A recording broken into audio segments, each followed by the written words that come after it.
Hold on, guys. Hold on.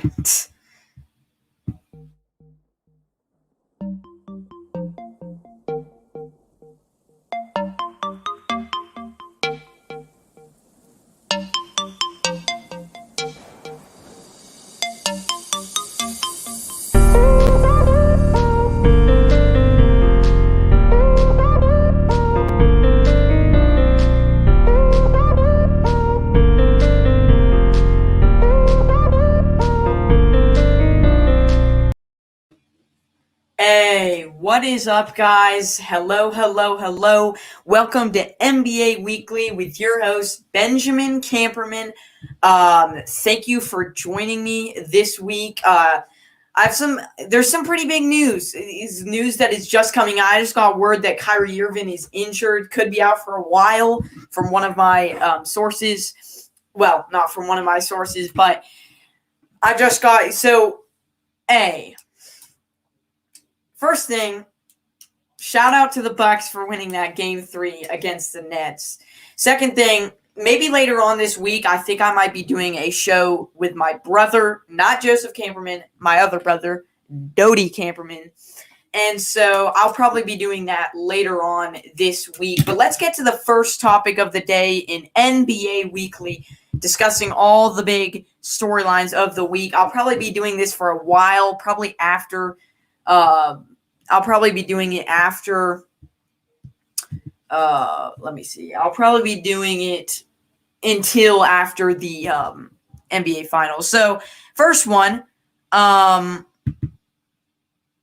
let's get to it. Hold on. Does Nikola Jokic deserve the MVP? And I'm going to start with kind of. Here's in a few ways. I'll do kind of in a few ways. First thing, Joel Embiid would have won it if he wouldn't have stayed healthy. You could argue that LeBron would have won it if he would have stayed healthy too. LeBron was number one for a while, and then he had that ankle injury. He was still top 5 even before he had the ankle injury against the Hawks that one day. But I think it would have been Joel Embiid winning it. The other one that I really consider could have won it, they really could have won it, is Steph Curry. The problem with Steph Curry, though, is I feel like, first thing, the injuries. Second thing, the big one, the second one's a big one. It really depended how far his team made it into the playoffs. And Steph Curry's team barely. So if they would have gotten a better seeding, maybe gotten 6th seed, something like that, if they would have gotten a better seeding, and if they would have at least won and made it deeper into the playoffs. They got knocked out in the play-in tournament. He actually would have even had a chance to make the MVP. He would have had a chance to make the MVP. He would have had a chance to make the MVP even if he would have even if he would have got an 8 seed, he would have had a chance to win the MVP. But instead, they lost versus the Grizzlies. Even if they would have made 8 seed versus the Jazz, he still would have had a chance to win MVP. But because he lost in the play-in tournament against the Grizzlies, that's not good. That's the part of the reason why, that is the main reason why,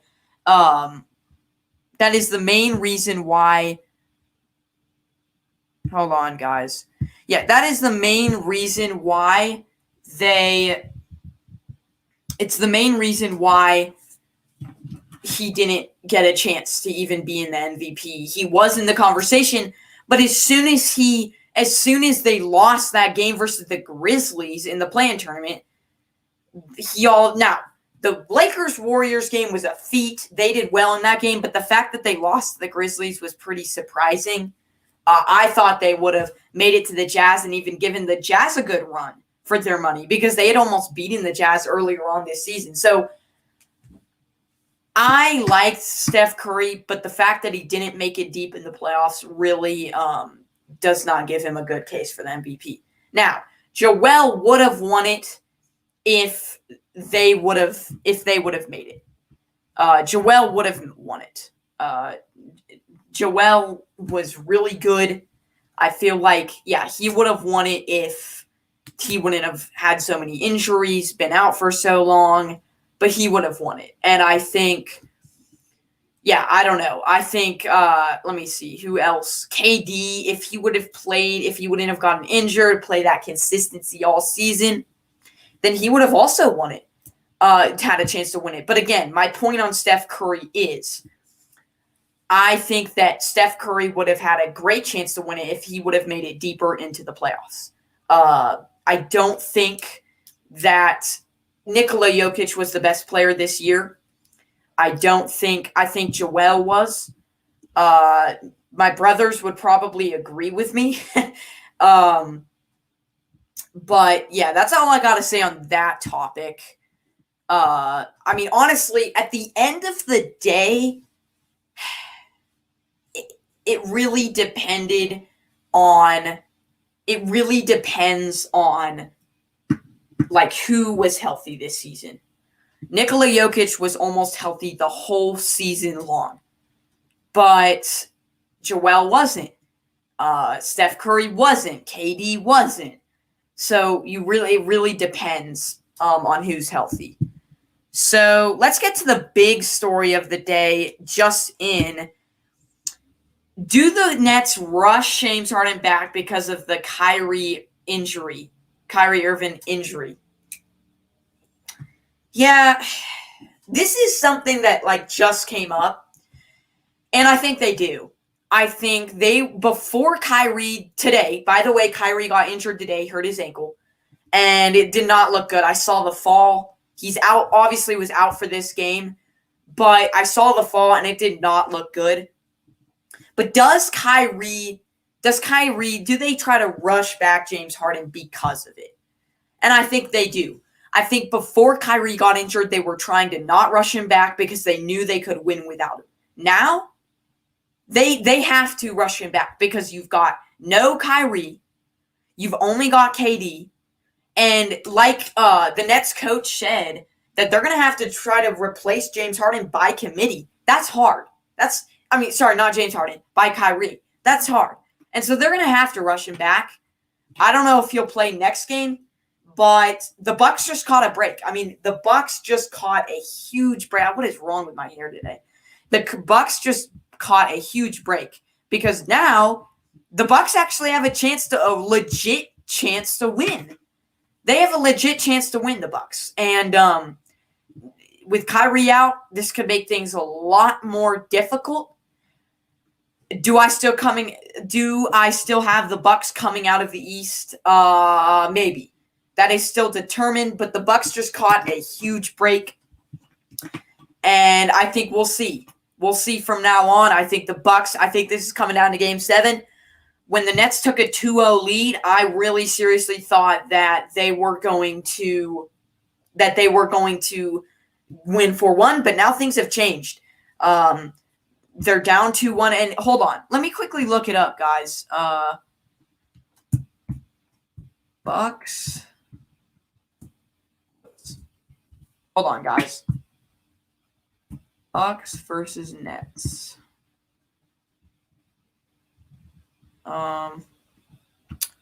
It is. Yeah, wait. They won. Yeah, they won. So here's the thing.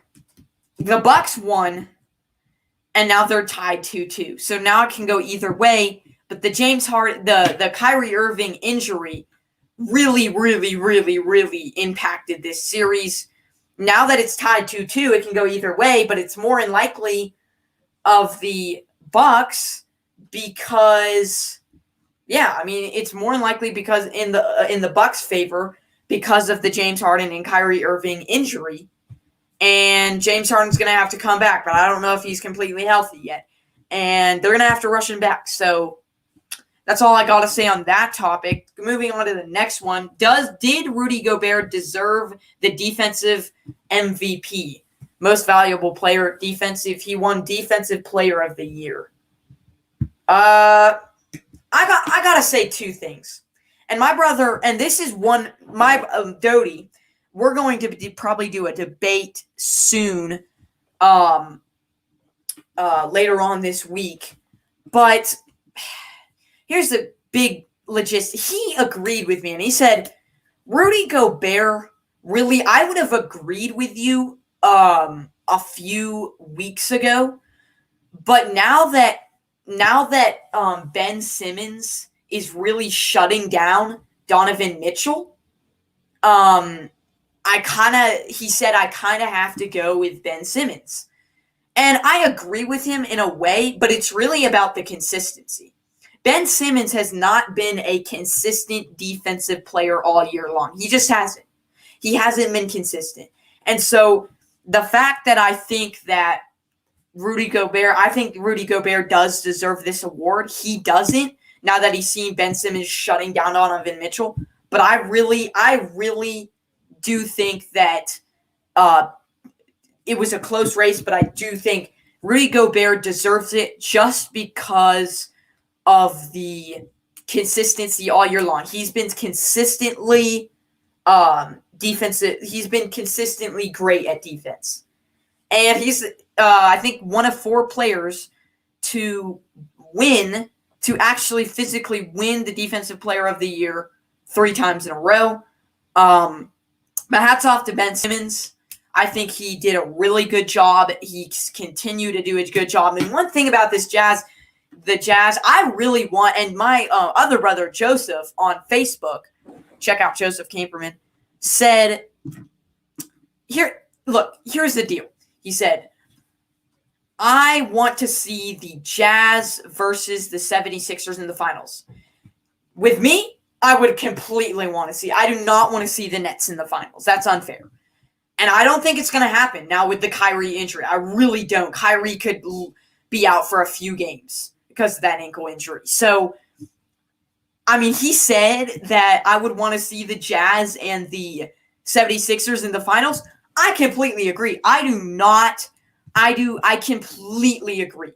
I would want to see that. That would be a match made in heaven. And the reason why he said that is because he wants to see Rudy Gobert and Ben Simmons match up against each other and really, really, really show who is the Defensive Player of the Year. Correcting me, guys, if I said back there, Ben Simmons versus Donovan Mitchell, they're seeing how much he shuts him down. No. The Hawks. They're playing the Hawks. I thought that for a second there, I thought the Jazz were playing the 76ers. I'm completely wrong. They're playing the Hawks. So correct that statement I made a few minutes ago. It's not Donovan Mitchell that Ben Simmons is shut down. It is Trae Young. And like I said, Dodie said, my other brother said, I thought that Rudy Gobert was the Defensive Player of the Year until I saw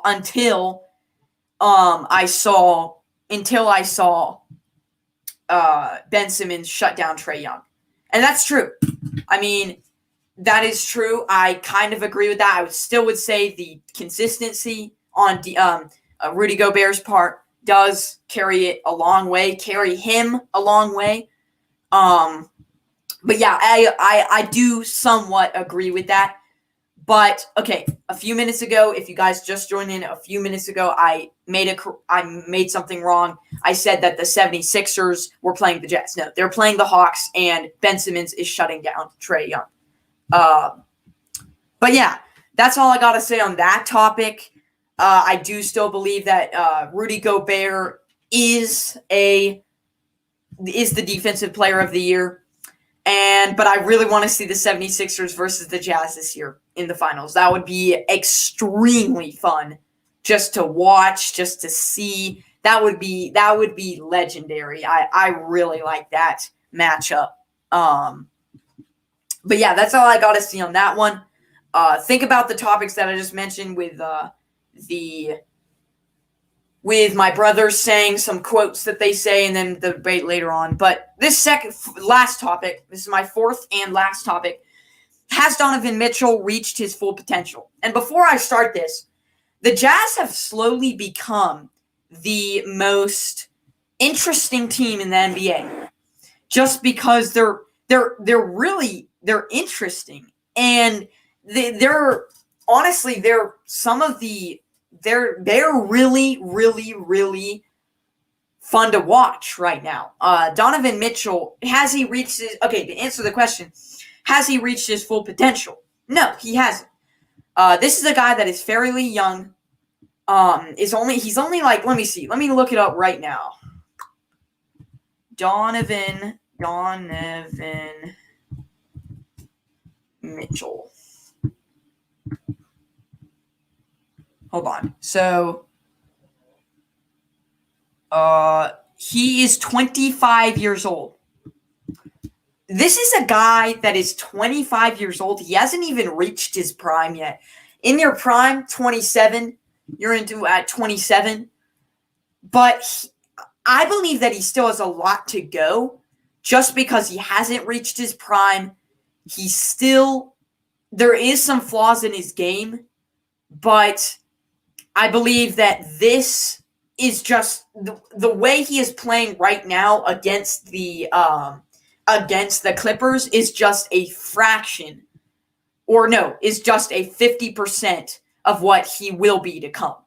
I think the Jazz are one of those on the rise teams that are a very good team. They're only going to get better with those two guys, Donovan Mitchell and Rudy Gobert. They're only going to get better. So they are one of those teams that both of their players are not in their prime, but I do believe this is only 50% of what is to come from Donovan Mitchell. I completely agree with that. And I believe that he could be an Hall of Famer, MVP. I believe that in the coming years, he's going to be really good. He hasn't reached his prime. There's still some flaws. I believe, and hey, hats off to the Jazz acquiring him, because the Lakers could have had a star. The Lakers drafted him. I mean, think about it. Over the years, the Lakers have drafted, what's the guy for the Timberwolves? They have drafted D'Angelo Russell. They have drafted Donovan Mitchell. They have drafted Julius Randle. I mean, those are three premier players right there. Imagine if we would have kept all of them. We would have been an all-star team right now, just with those players alone. But yeah, no, I don't think he's reached his full potential yet. I do believe there's still something left in the tank. I believe that we have not seen the last of Donovan Mitchell. So I will see you guys later. That was my spiel for the day. I had some time. I hopped on. Obviously, NBA Weekly will continue. This was episode 3. This was the third episode of NBA Weekly. Again, I might actually be posting this on Apple Podcasts. I'm still figuring out, but eventually I will be starting a podcast once a week on Apple Podcasts. Subscribe to my Patreon. Even though I don't have a ton of stuff on there, I'm still getting this movie figured out, this drone movie. But I will see you guys again soon. Peace out. I hope you had a good weekend. And I'm out of here. NBA Weekly. Boom. Guys, if you like this video, give it a like down below with the and hit the subscribe button. Also, hit the notification bell every time we go live, and subscribe to my Patreon, where I get some great drone videos on there.